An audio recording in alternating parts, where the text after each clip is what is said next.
alliés à envisager comme la FECI, par exemple, de revenir à ces méthodes-là. Ou tout le moins peut-être la retenue, les choses, en tout cas, je sais que c'est pas progressiste, là, mais il y a des fois, dans les cas, il faut peut-être envisager ces méthodes-là. Oui, il y a peut-être une certaine forme de FECI. On a de l'imagination, on pourrait faire autre chose, mais oui, on a de l'imagination. Je pense que chacun de nos professeurs ont déjà pensé à plein de solutions qui pourraient aller dans ce sens-là. D'autres questions? Un complément d'information. Un complément, une action. L'une des manières d'envoyer un message clair des groupes en santé et services sociaux, c'est le 17 novembre qu'il va y avoir une action qui devrait faire parler d'elle. Donc ça, c'est pas... on verra, il y a des groupes qui vont fermer leurs portes, ça, je vais avoir beaucoup de groupes, alors on va voir. Puis pour ce qui est du bulletin, effectivement, il va être le bulletin complet du M3S, vous vous en doutez, nous, on a toujours plein d'affaires à dire. Et le bulletin complet du M3S va être lancé dans les prochains jours. Merci. Qui d'autre voudrait poser une question à nos chers professeurs, notre chère directrice? Encore d'autres? Est-ce qu'il y a quelqu'un dans les régions par Internet qui voulait poser une question? Ça va pour le moment? Si vous avez des questions aux professeurs aussi, il y a beaucoup de professeurs dans la classe qui pourront... Oui, on peut poser également des questions particulières pour certains ministères également. Si vous vous préoccupez justement que le ministère de la Justice est seulement 18 on peut bien répondre pourquoi il y a juste 18 je sais pas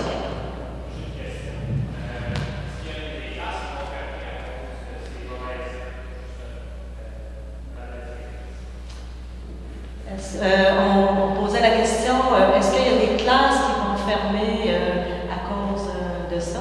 Là, j'inviterai les professeurs, s'il y a des professeurs qui connaissent des classes qui pourraient fermer. Ah, j'ai quelqu'un ici, non? Non, mais vous avez entendu l'annonce tout à l'heure, il y a quand même une journée où il y a plusieurs classes qui vont être fermées pour la manifestation du 17 novembre, c'est ça? Et je vous inviterai s'il y en a. Oui, oui, peut-être. En fait, ce matin, il y avait une banque alimentaire à Pointe-Saint-Charles qui annonçait qu'il était encore en menace d'être fermé. Maison de partage ouverte. Tantôt, vous aurez l'occasion d'apprendre avec ma collègue Chantal à Montréal. Il y a plusieurs groupes en difficulté. Combien en a qui fermeront? Personne ne souhaite ça. Mais il y a beaucoup de groupes qui sont en grande difficulté actuellement partout au Québec.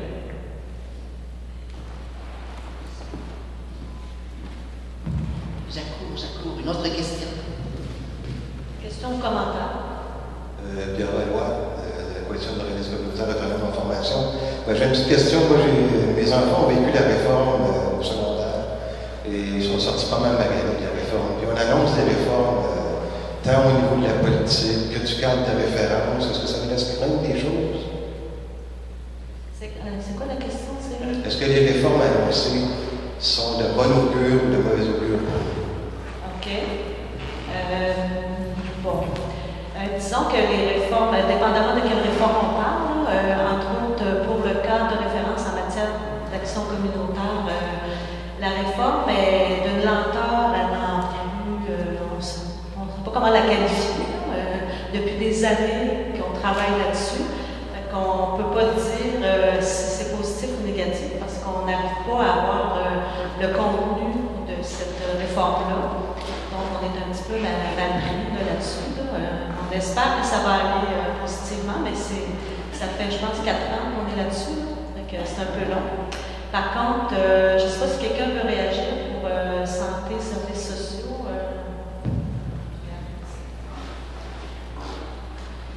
Au niveau de la révision des programmes, ça ne touchera pas que santé et services sociaux. Tout l'examen gouvernemental, tout l'examen qu'il fait de toute dépense qu'il fait, va inévitablement inclure est-ce que j'ai raison, le gouvernement, il va se demander est-ce qu'il a raison de donner de l'argent, de subventionner des groupes communautaires pour qui sont dans la rue et qui chialent dans le cri. On va se poser la question. Fait que ça, quelle sera la réponse? Il ne faut pas non plus avoir des craintes injustifiées, mais il faut quand même se demander si, au bout du compte, il ne va pas décider qu'il en veut plus pour son argent, qu'il va continuer de donner, mais qu'il va demander plus de reddition de compte, qui va surveiller davantage, qui va laisser, et qu'on là, on aura à se battre beaucoup pour l'autonomie. Alors ça, c'est l'enjeu, je crois, de la révision du programme et de l'examen de ce qui lui va appeler l'efficacité. Oui, peut-être pour revenir à la question de Pierre aussi, sur la loi 10, la réorganisation du réseau de la santé et des services sociaux, Pierre Beaumont du réseau d'aide aux personnes incidentes. Je pense que c'est de très mauvais augure. Personnellement, les discussions qu'on a eues avec nos membres à plusieurs niveaux, sur, entre autres, le travail qui était fait au niveau régional par les agences de santé et des services sociaux sans être parfait permettait d'avoir une vision sur certains dossiers. Et là, l'éclatement des agences, le transfert de responsabilité dans les centres intégrés de santé et des services sociaux nous inquiète beaucoup. Juste pour donner un exemple, à Montréal, au niveau du soutien communautaire en logement social, à plusieurs reprises, l'Agence de la santé de Montréal a dégagé à partir de ses marges de manœuvre des montants très importants pour reconnaître le travail qui est fait par les organismes communautaires, comme le logement social avec soutien communautaire. Quelle sera la marge de manœuvre pour la suite? Les critiques qui ont été faites par plusieurs, c'est la vision hospitalo-centriste de cette réforme-là, qui se situe dans un contexte où nous, au niveau des groupes en santé et services sociaux, les rehaussements annoncés par le gouvernement précédent ont été totalement scrappés, alors que pour les médecins spécialistes qui sont au pouvoir, ils ont été étalés. Donc, oui, on va être là le 31 octobre et le 17 novembre. Un petit complément d'information là-dessus. Effectivement, sur la réforme, je pense qu'en santé, j'espère que c'est pas précurseur pour les autres. On voit une recentralisation au Québec des pouvoirs d'orientation, de planification. Puis, paradoxalement, on voit une localisation aussi de développement de multiples programmes locaux. Fait que ça fait un peu écartelé comme système. Je pense que c'est un peu inquiétant. On n'a pas parlé de l'école privée et qui est en plein essor. Ça, je pense qu'il ne faut pas l'oublier. L'école privée en action communautaire, là, je fais référence à la philanthropie, entre autres, qui s'est développée de façon fulgurante depuis les dernières années. Et comment vous l'appelez, M. Couillard, le tuteur a même mis dans son dernier cadre budgétaire 60 millions pour le docteur Julien, qui est une autre forme de privé, en guillemets. Donc, vous voyez, ça a de l'essor. En fait, je pense que ça mérite d'être souligné, alors que les écoles publiques sont coupées ou en train de se détériorer. Je pense que le parallèle est assez bon. Imaginez ce qu'on pourrait faire avec 60 millions. Oui, il nous reste quelques minutes, donc on va prendre 2 derniers commentaires aux questions, puis après ça, on va procéder à la suite du programme. Oui, bonjour. Je suis un petit peu gêné de dire mon nom de famille. Yvon Couillard, directeur Gypsy, mais je ne suis pas parent avec ça. Gypsy, c'est une intention de personnes séropositives VIH, VHC, ayant un lien avec toxicomanie et l'itinérance, qui est un centre de jour. On parle des ministères qui sont des élèves de la population, mais nous, les groupes communautaires, on est des élèves du ministère plus souvent. Puis on fait très bien nos devoirs. J'aurais aimé avoir une note aussi pour le groupe communautaire, mais je m'aperçois que c'est toujours ceux qui travaillent le plus qui ont moins, comparativement aux pétrolières qui ne font pas leur devoir, mais qui ont beaucoup de subventions et de discussions. Donc ça devient presque de l'argent donné à eux. Alors, c'était juste mon commentaire de dire c'est tout le temps les mauvais élèves qui font toujours plus. Merci pour votre commentaire. J'ai vu une main en arrière, la dernière question de cette séance de questions. Merci. Normand Gilbert, concierge à l'école de la COP. Moi, des fois, je me promène souvent, puis ce que je constate, c'est que durant les pauses, les élèves vont jouer dehors. Mais il y a des petits bonhommes autour. Tu sais, il y en a un qui s'appelle Banque nationale, l'autre s'appelle Banque mondiale, Fonds monétaire international. Puis, en plus, eux autres, ils distribuent des tracts pour influencer les élèves pour leur dire. Fait que là, il faudrait regarder peut-être à un moment donné de limiter l'accès de l'école, surtout de la cour d'école, l'accès aux élèves de ces grandes institutions-là qui viennent un peu, beaucoup avec leur idéologie. C'est ça qui fait que le bulletin ne monte pas non plus, parce qu'ils se laissent influencer par les petits bonnes dans la cour. On voit qu'on a un concierge ici dans notre école. Et on fait un petit tour sur notre plateau national. Oui, en fait, on me demande de faire valoir aussi un cahier de formation pour nos élèves qui sont un peu plus cancres. Ben, c'est la fameuse plateforme de la coalition opposée à la planification et la privatisation des services publics. Les 10 milliards de solutions qui sont élaborées dans 18 solutions fiscales, ben, c'est pour aller chercher de l'argent un peu partout, rééquilibrer les finances publiques justement, s'assurer que la majorité des citoyens au Québec puissent obtenir des services de qualité, des services publics de qualité aussi, et limiter justement la hausse de la privatisation et la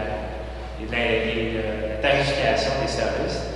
Des solutions qui sont vraiment avantageuses pour tous et toutes. Une solution, entre autres, c'est d'ajouter le nombre de paliers d'imposition qui ferait justement en sorte que 87% des contribuables au Québec diminueraient leurs impôts, et en même temps, on s'en mesure, comme l'État québécois, d'aller chercher 1 milliard de plus. Des solutions donc, qui sont justement pour aller chercher de l'argent aussi auprès des institutions financières qui ont bénéficié des cadeaux offerts par nos élèves qui sont un peu cancres, les cancres de la classe. On peut les mettre dans le coin, les cancres, avec le bonnet dent. Alors, il y a toutes sortes de solutions qui sont disponibles. Ce cahier de formation, on devrait le rendre obligatoire pour tous nos élèves, dans toutes les classes aussi. Alors, voilà. C'est noté. Voilà, merci. Ça conclut notre période de questions-commentaires. Donc, bon appétissement à toute l'équipe qui a travaillé fort pour cette journée.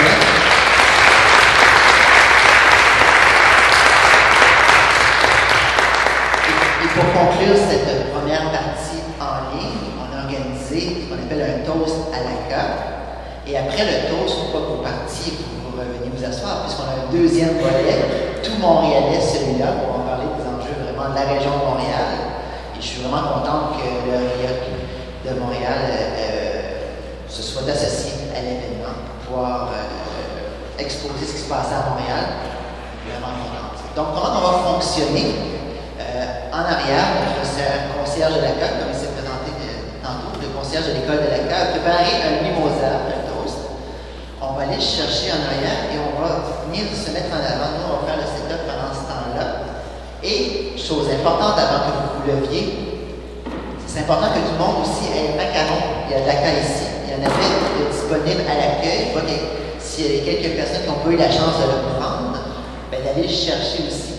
Ou si vous l'avez quelque part dans votre sacoche ailleurs, de le mettre. Ça va faire un bel effet visuel pour la photo.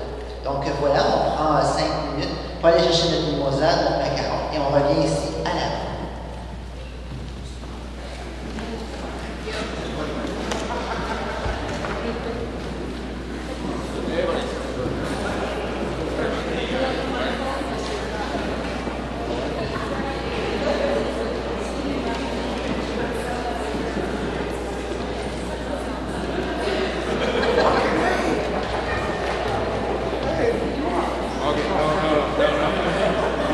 Oh.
By the way, careful. It's like he went picked up right there. Yeah, well, it's working pretty good. So yeah. So what the heck are they doing now?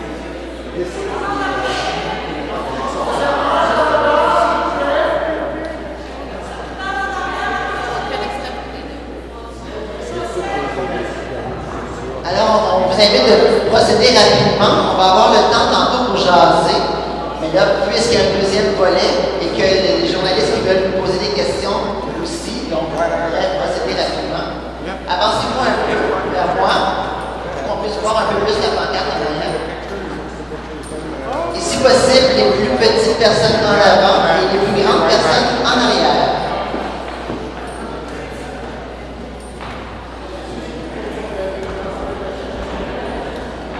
Il y a des petites personnes en arrière. Si vous avez quelqu'un de plus grand avant vous, vous n'êtes pas à la bonne place.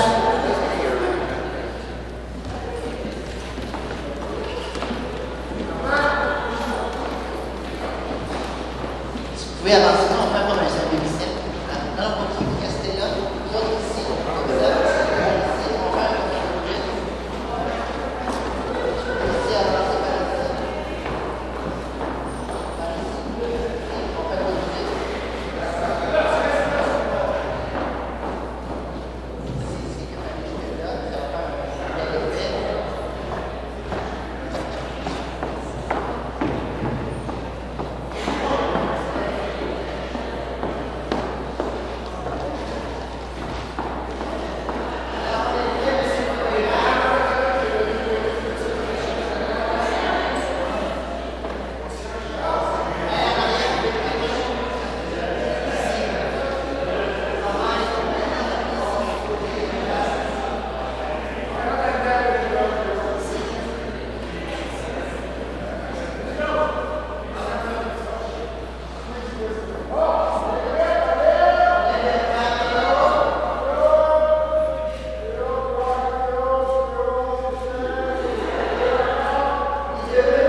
Donc, je vous invite à vous rasseoir et on va procéder au deuxième volet. On dit au revoir à nos amis des régions qui quittent pour faire leur propre volet régional.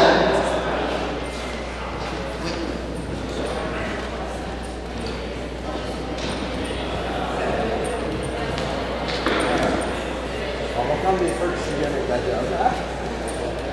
Pourquoi oui? Parce que je prends les autres.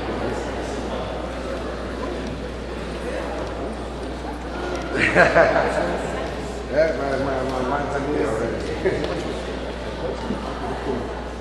Oui.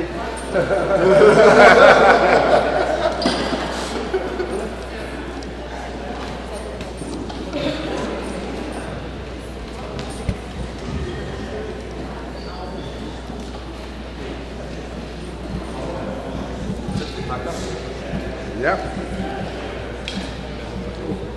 Alors, ceci conclut donc la web diffusion ce matin.